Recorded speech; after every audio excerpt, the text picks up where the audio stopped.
Jo, läuft.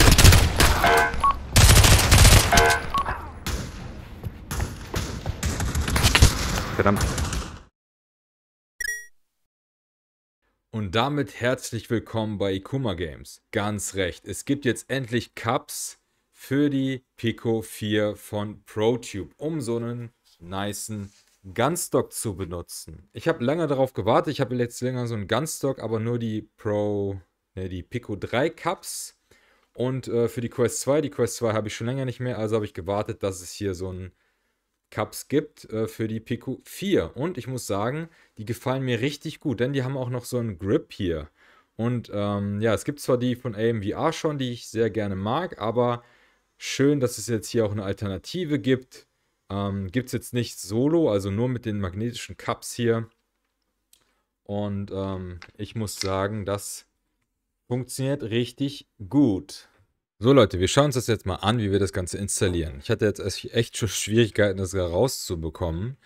Die Dinger sitzen richtig fest. Wir schauen uns das erstmal im Detail an. Also, man sieht auf jeden Fall, dass es sich um einen 3D-Druck handelt.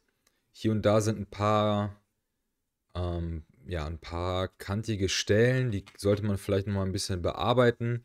Das Feedback habe ich auf jeden Fall schon weitergegeben.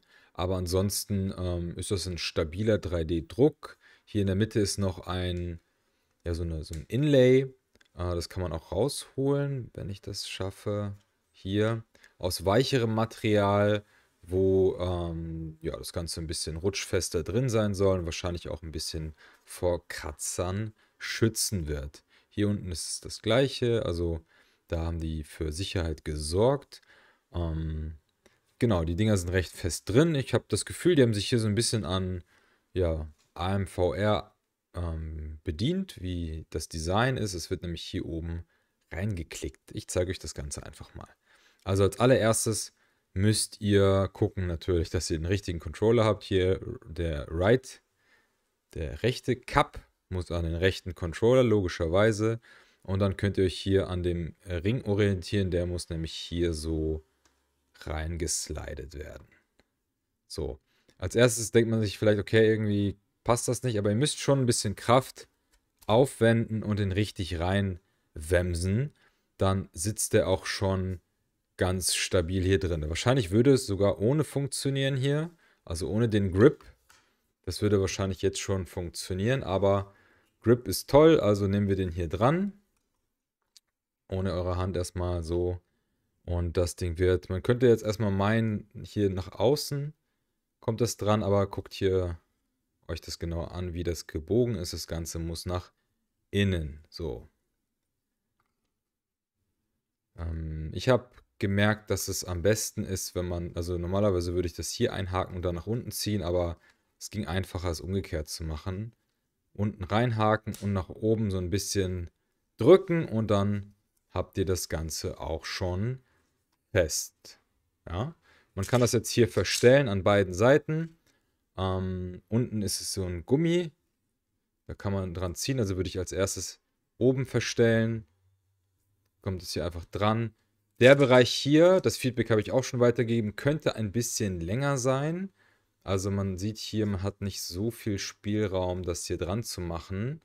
Also man kann es locker halten. Ich kann das ja hier verstellen, wie ich möchte, dass es locker ist, aber ich habe das Gefühl, ich hätte das Ganze gerne ein bisschen weiter hinten. Das geht nicht, weil das Velcro hier endet. Ja, das ist ein bisschen schade. Wie gesagt, wenn das ein bisschen länger wäre, hätten wir noch mehr Spielraum, das hier zu verstellen nach unserem Gusto. Mal gucken, ob da ProTube VR noch irgendwas mitmacht. Ja, wir machen das Ganze fest und dann funktioniert das auch schon. Also das Polster hier ist auch total weich. Stört nicht. Ich empfehle euch, das nicht zu fest zu machen. Das braucht man eigentlich nicht. Es geht ja darum, dass man hier so ein bisschen Sicherheit hat. Für mich persönlich passt das super. Ich komme hier super an die Knöpfe dran. Wenn ihr natürlich Riesenhände habt, müsst ihr das ein bisschen anders verstellen. Ich glaube, da muss man das einfach immer erstmal testen. Finde ich schwer zu sagen. Aber für mich persönlich ist das ganz gut. Hier haben wir immer noch genug Platz für den Grip. Ja, vielleicht ist es sogar für große Hände nicht schlecht, weil dann durch den Cup habt ihr ein bisschen mehr Grip, ein bisschen mehr in der Hand. Wisst ihr, was ich meine? Ja, und dann mit dem Pro Tube, mit dem Gun Stock haben wir hier natürlich so eine Magnetmechanismus. Das kommt hier dran. Und wenn das einmal sitzt, sitzt das auch recht gut. Also man muss schon ein bisschen seitlich aufhebeln, damit das Ganze hier abgeht. Aber aus Versehen passiert das eigentlich nicht. Also, wir gucken dann mal, wie das Ganze in-game aussieht. So Leute, und um euch das Ganze hier zu zeigen mit dem Gunstock, nutze ich meistens Pavlov, weil das meiner Meinung nach das beste Gunplay hat und die beste Munition-Nachlademechanik. Dann nehmen wir uns einfach mal hier so eine AK-47 und die wird hier so gepackt. Wir werden mal direkt ein paar Zielübungen machen. Hier muss man immer gucken, ihr solltet auf jeden Fall mein anderes Review nochmal sehen, da bin ich noch mehr ins Detail gegangen, was ein Gunstock allgemein angeht.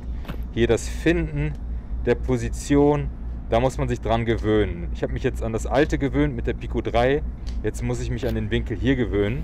Aber sobald das drin ist, kann man auf jeden Fall richtig gut damit zielen und schießen.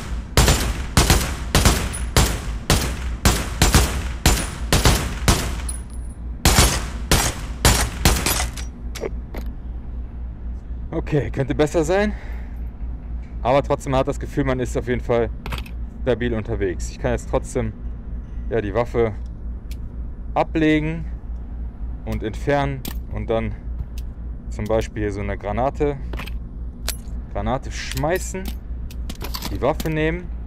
Da muss man sich wie gesagt dran gewöhnen, dass man hier weiß, wo der Magnet ist. Aber wenn man sich dran gewöhnt hat, kann man wieder sich das Ganze schnappen, nachladen. Funktioniert auch super. So, und wieder dran. Die hat aber auch einen Rückstoß. Das gleiche funktioniert auch. Nehmen wir mal hier so eine MP irgendwas. Und da können wir auch noch ein Visier dran machen. Nehmen wir mal so ein Laservisier. Wie war das nochmal hier im Spiel? Okay, so. Laservisier ist dran.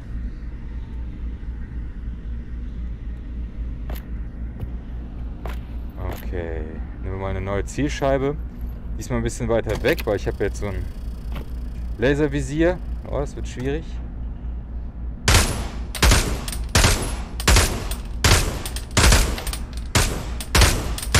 Ich kann auch einen Schuss machen.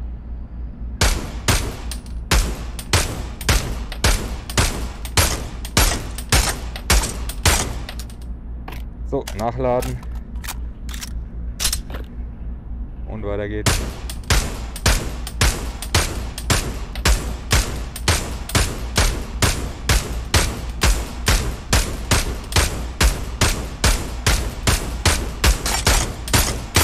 So, was haben wir? Oh, kommen wir zurück. Na guck, da sind noch ein paar Headshots dabei gewesen, oder? Genau, das gleiche funktioniert auch ganz gut, wenn man eine Pistole hat.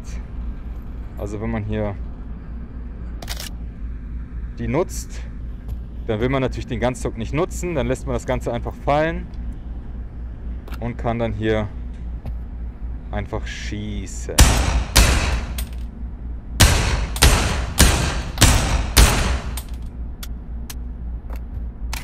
Nachladen. Funktioniert genauso.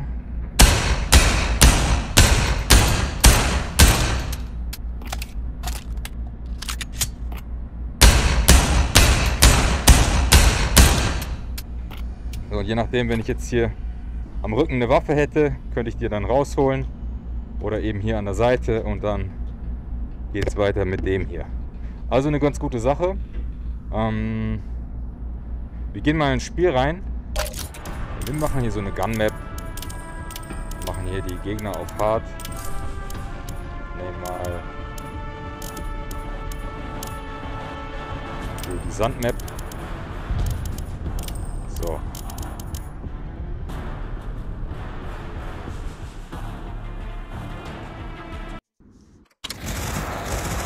Okay, geht direkt los.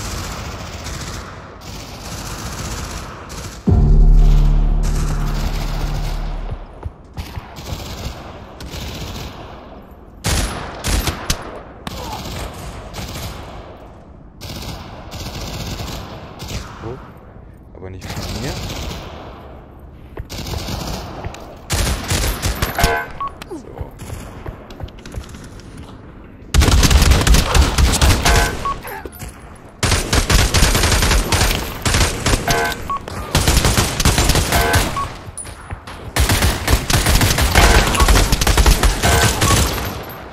Also ihr seht, ich bin kein geübter Shooter-Spieler, aber das funktioniert ausgezeichnet hier.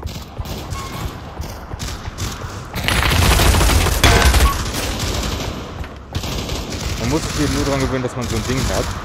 Beim Gun-Ding muss ich natürlich wenig nachladen. Das macht das Ganze natürlich langsamer. Mein Aim, das ich dann hier habe, wird dann zum Nachteil, wenn ich nachladen muss. Dann muss ich mich eben an das Ding gewöhnen. Aber wie gesagt, wenn ihr daran gewöhnt seid, dann hat das nur Vorteile.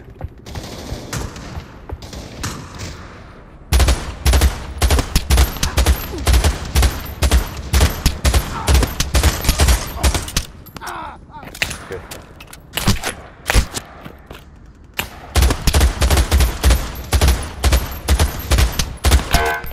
Okay. Ja, jede Waffe ist ein bisschen anders.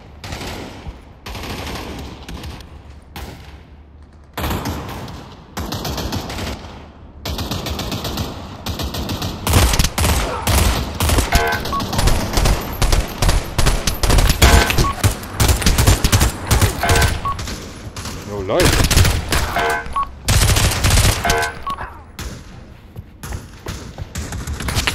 Verdammt.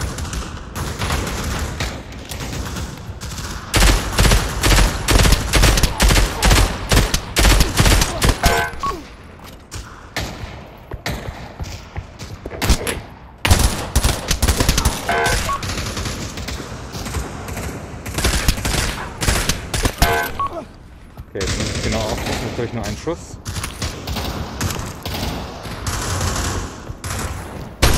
Ah, vielleicht. Ja, genau.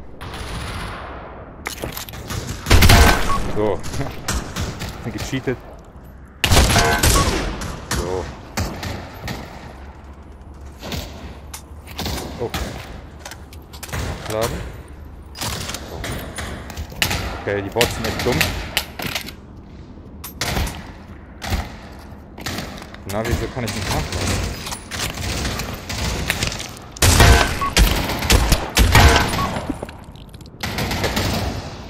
Ich muss ein bisschen näher ran.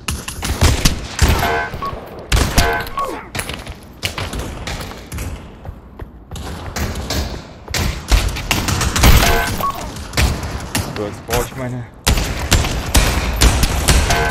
Gunstock nicht mehr.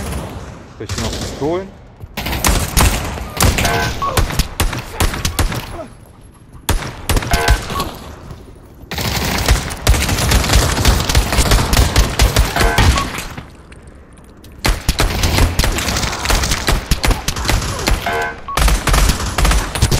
Oh, mein Block ist komisch. So. Ein Schuss lieber.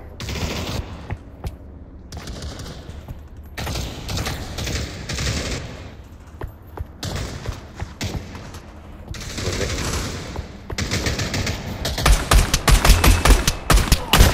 Gar kein Schaden.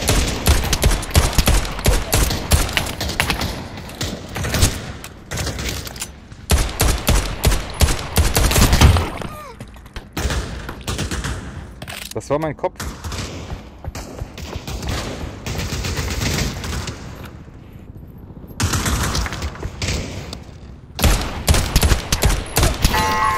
So, und nur noch Messern.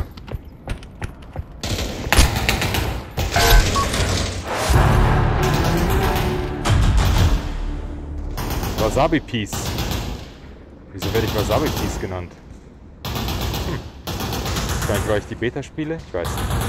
Ja. Das war ein bisschen Einsicht in den Gunstock von ProTube VR. Ich hoffe, euch hat das Video gefallen. Guckt noch in eure Richtung. Ja, hallo. Und ich bin echt Fan davon. Und man muss sich halt dran gewöhnen. Wer sehr viel für Shooter spielt, der wird seinen Spaß damit haben. Die werden auf jeden Fall schon an einer PlayStation VR 2 Version arbeiten. Gerade Pavlov wird mit dem Ding, glaube ich, ganz cool sein. Wenn euch das Video gefallen hat, lasst gerne ein Like da, abonniert diesen Kanal für mehr VR-Krams wie dieses hier. Zubehör, Live-Gameplay, was auch immer. Ich probiere mich hier und da aus und habe da eine Menge Spaß dabei. Wir sehen uns beim nächsten Mal. Haut rein. Ciao.